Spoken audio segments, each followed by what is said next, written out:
দেখুন, এখন একটি পরিবর্তিত পরিস্থিতিতে আমরা দেখছি যে একটি জোট, যে জোটটি ইসলামিক একটি জোট, সেখানে একটা নতুন দলও যোগ হয়েছে।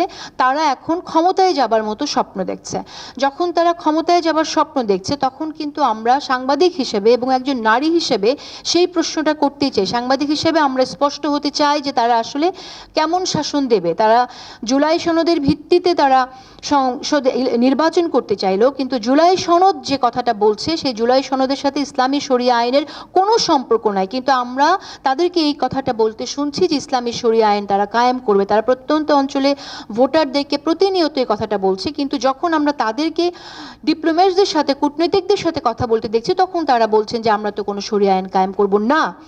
এই যে আপনার জনতুষ্টির রাজনীতি, এই করে যদি ক্ষমতায় যাওয়া, এর মধ্য দিয়ে আসলে কি তারা করতে চান? আমরা তো একজন সাংবাদিক হিসেবে জনমানুষকে যেমন জানাতে চাই, নারী হিসেবেও তো আমি একটু জানতে চাই যে আসলে তারা কীরকম বাংলাদেশ গড়তে চান। কারণ আমরা দেখেছি যে নারীদের বিষয়ে বিভিন্ন বিষয় আছে, এখানে কর্মঘণ্টা কমানোর প্রস্তাবনা আছে, বাসায় থাকলে পুরস্কার দেওয়ার ব্যাপার আছে, সেগুলো নিয়ে আমাদের অবজারভেশন আছে, ক্রিটিক্যাল অবজারভেশন আছে। এবং সেই অবজারভেশনগুলো তুলে ধরলে যখন নিরপেক্ষ নয় এবং তাকে হত্যাযোগ্য করার মতো গালিগালাজ করা হয়, সেটা অনাকাঙ্ক্ষিত। এই জায়গাটায় অবশ্যই পরিবর্তন কাম্য। জুলাইয়ের গণঅভ্যুত্থানের মাস্টার মাইন্ড যিনি, তাকে নিয়ে আসলেন আপনারা উপদেষ্টা পরিষদে, নিয়ে এসে তাকে বসিয়ে রাখলেন, 4 মাস কাজ করতে দিলেন না।